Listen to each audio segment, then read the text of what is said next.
안녕하십니까. 지금 함성덕 하고 이제 임혁백은 이제 민주당의 공간 위원장이었으니까 우리가 다 알죠. 민주당의 공천 심사위원장 임혁백. 그리고 이제 이거 함성덕 얻을 덕자.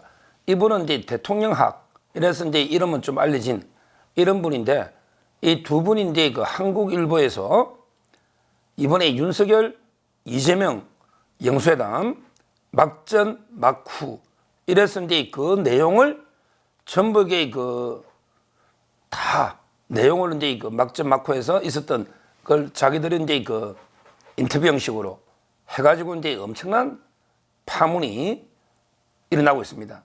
특히 이제 그 국민의힘 게시판에서 이걸 믿고 또 이제 대통령에 대해서 비판, 여론들이 엄청나게 글들이 올라오고 있습니다. 참 심각한 상황이죠. 먼저 이제 그 함성덕이는 누구냐? 함성덕. 이분은 이제 제가 보기 상당히 문제가 많은 사람입니다. 아주 이제 문제가 많은 사람이에요.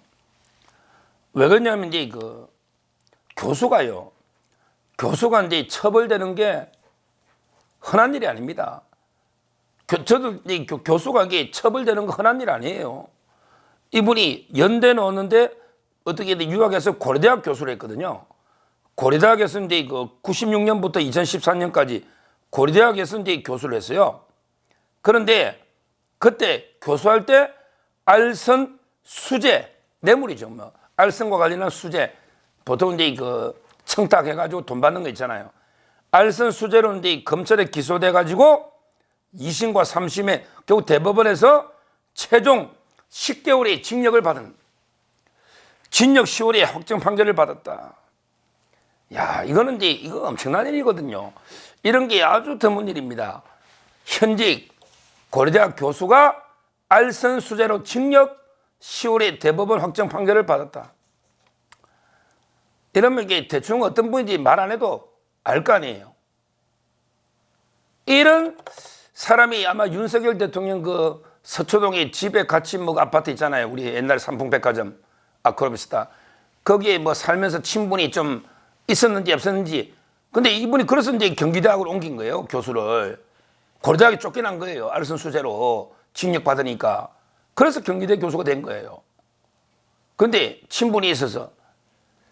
그래서 저는 이 걸어온 길을 보면요, 얼마나 이 과장과 거짓 이게 많을까 이런 생각은 들어요.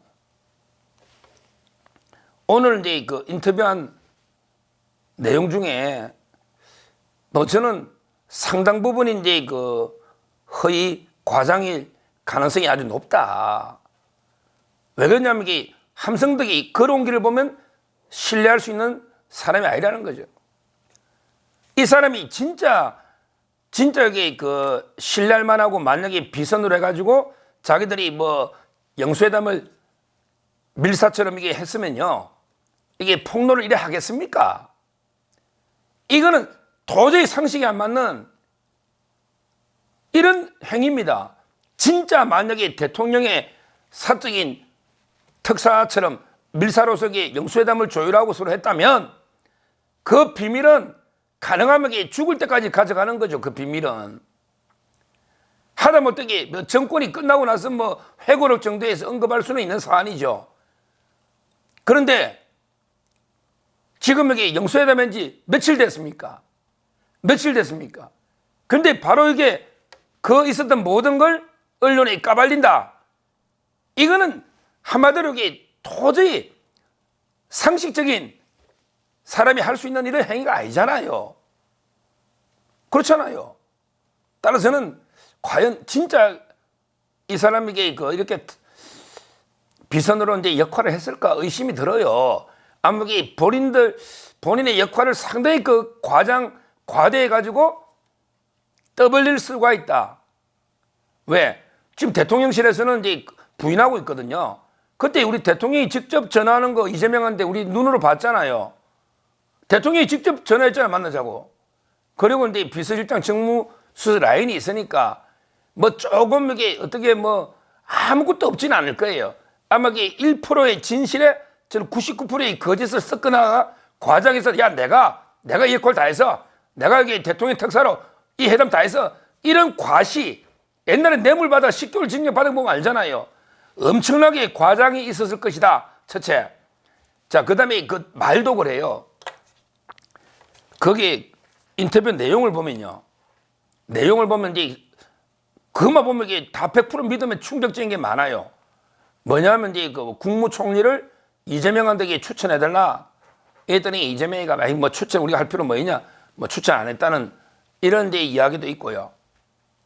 그 다음에 더 이제 그 황당한 거는 아마 이제 비서실장과 관련해서 이제 그 이재명 대표한테 뭐 경쟁자가 될 수 있는 차기 대선에 이재명 대표한테 대선의 경쟁자가 될 수 있는 인물들은 가능하면 그 기용 안 하겠다.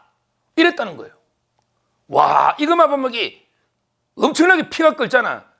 이재명한테 경쟁자가 되는 인물을 기용 안 한다면 이재명을 대통령 만들어 주려고 하는 건지 이 말이 안 되잖아요. 그랬더니 이재명이 오히려 뭐 그냥 알아 쓰세요.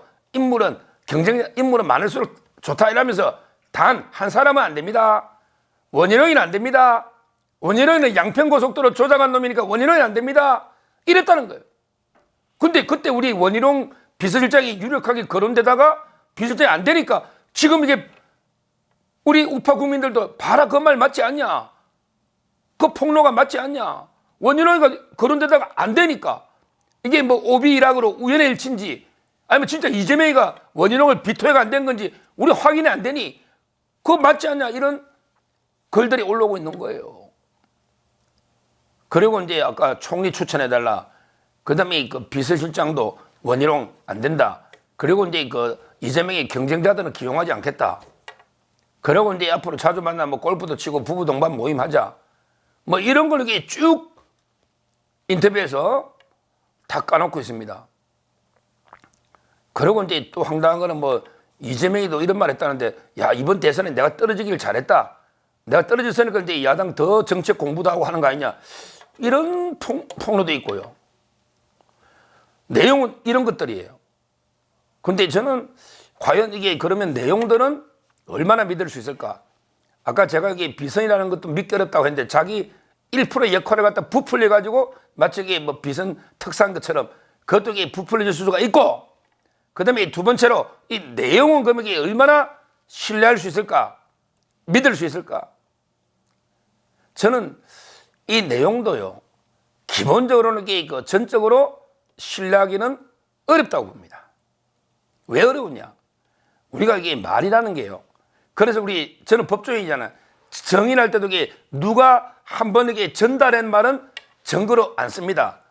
이런 걸 이제 그 전문 증거 배제 법칙이다. 남한테 들은 이야기. 지금 제가 윤 대통령하고 이재명이가 한 이야기를 제가 직접 녹음된 게 있다면 제가 믿죠. 그건 직접 증거야. 근데 함성덕이라는 자가 안 그래도 그게 메신저 신뢰를 못 하겠는데 전과도 있고 함성덕이가 대통령하고 이재명이 이런 대화했다고 말하는 걸 제가 그걸 듣고 대통령이 진짜 어떤 취지 그렇게 했을까?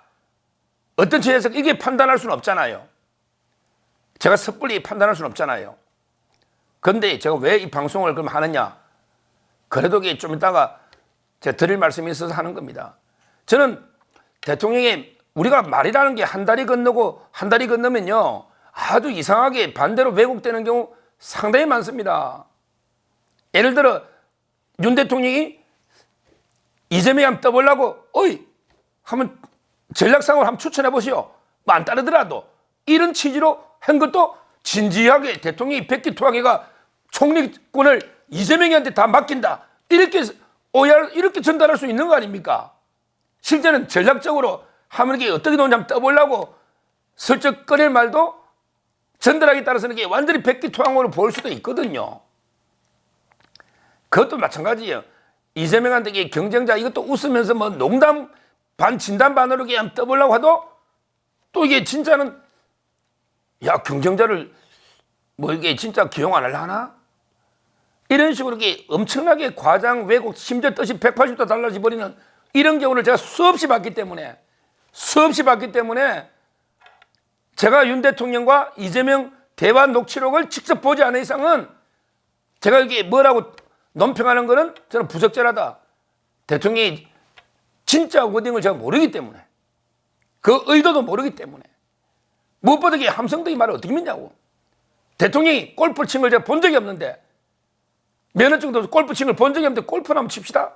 이걸 이게 어떻게 믿냐고. 더군다나 이재명이가 대통령 떨어지길 잘했네. 이게 믿깁니까?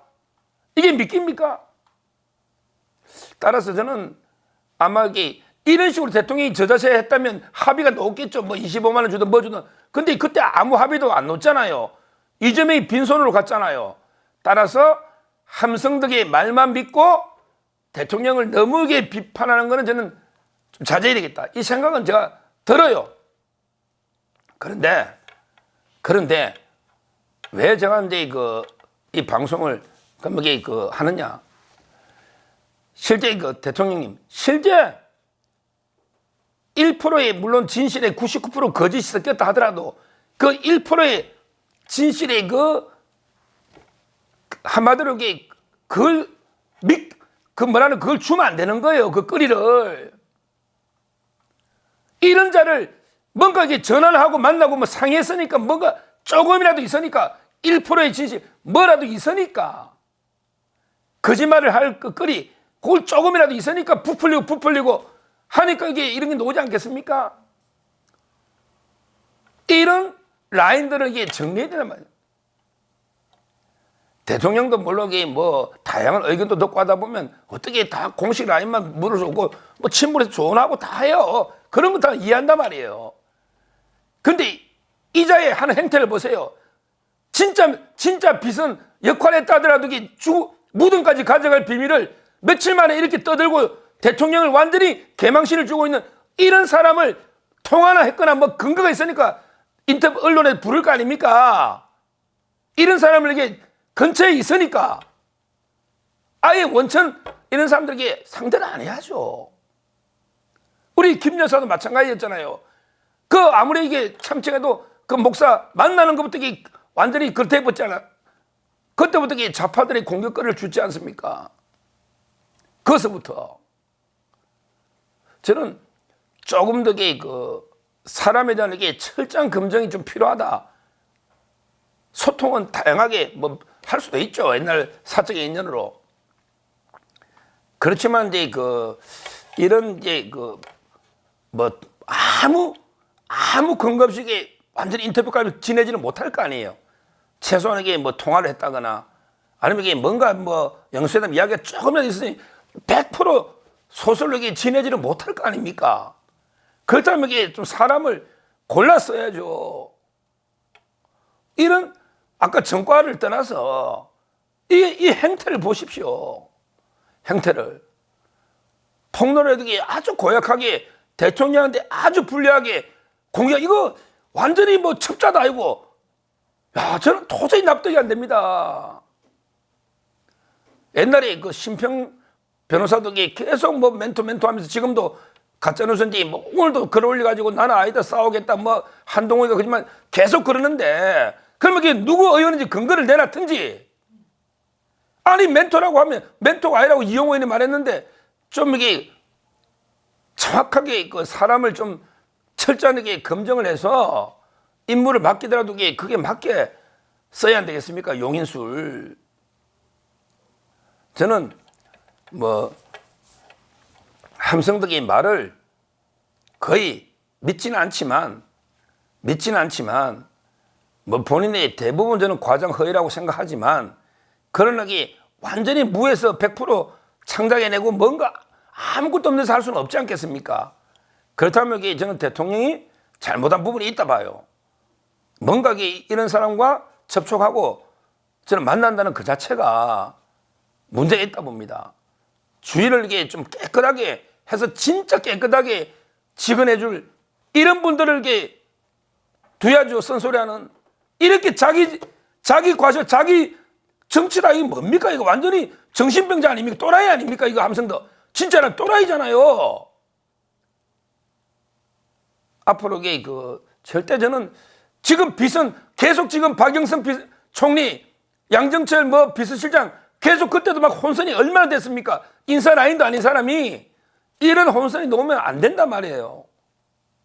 철저하게 중요한 거는 이제 공식 라인에서 하고, 물론 이제 여러 뭐 지인들 조언을 받을 수 있지만 그렇게 조언을 받는 그 선에서 끝내야지. 그런 사람들한테 공적인 라인에 할 일을 맡겨서도 안 되는 거죠. 아마 이게 뭐 함성대기가 뭘 또 녹음해놨는지, 요즘 뭐 대통령 통화 다 녹음해버리는 이런 시대니까 앞으로 이게 뭘 더 깔지 모르지만 진짜 주의를 제대로 그 경계하고 좀 이게 철저한 검증 이런 거 없이 그 함부로 저는 사람들 이런 식으로 그 일을 맡기거나 해서는 안 된다. 그리고 이제 그 일도 대통령실도 기강이 있으면서 자기 맡은 분야, 자기 맡은 이게 공식 라인이 있잖아요. 그 라인을 통해서 철저하게 일을 처리해야지. 함부로 비선 라인. 그러니까 비선이라는 게 두 가지가 있는 거예요. 아까처럼 이게 아무 직책도 없는 사람이 그날 자기가 뭐 비선이라고 일하는 게 있고, 또는 직책이 있어도 자기 분야가 아닌데, 예를 들어 대통령실에 직책이 있어도 자기 분야가 아닌 걸 떠들면 언론에 확인해주고, 이게 월권 이것도 비선입니다. 이런 비선 정치를 하면 안 돼요. 다양한 의견을 청취하는 것은 민심 정치고, 이거는 어떻게 임무를 주는 거는 비선이 되면, 이런 거는 절대 안 됩니다. 뭐 대통령실은 부인하고 있으니까 그거는 이제 제가 믿고 좀 이게 봐야 되지만, 상당히 이번에 그 지지자들한테 많은 상처를 준 건 사실이에요. 뭐 그 말을 다 안 믿더라도 이런 자한테 뭔가 연루가 돼 있으니까 이런 게 나오지 않겠냐. 여기에 대한 실망감이 상당히 큽니다. 그게 민심이에요. 윤 대통령이 한번 이렇게 직접 보세요. 다 이게 댓글 다 있잖아요, 국민에. 한번 보세요. 그 기사 댓글도. 뭐 이게 민정수를 통해서 들이댑니까? 인터넷 보시잖아요. 댓글이 어떠냐 보시라고요. 이래서는 안 된다. 다시 한번 간곡하게 말씀드리고, 지금 이런 일이 벌써 박영선 있었죠. 그 다음에 최재형 목사건 있죠. 지금 함성도 건 있죠. 벌써 몇 번째입니까? 이런 정치가 있어서는 안 된다. 이렇게 다시 한번 간곡하게 말씀드립니다. 감사합니다.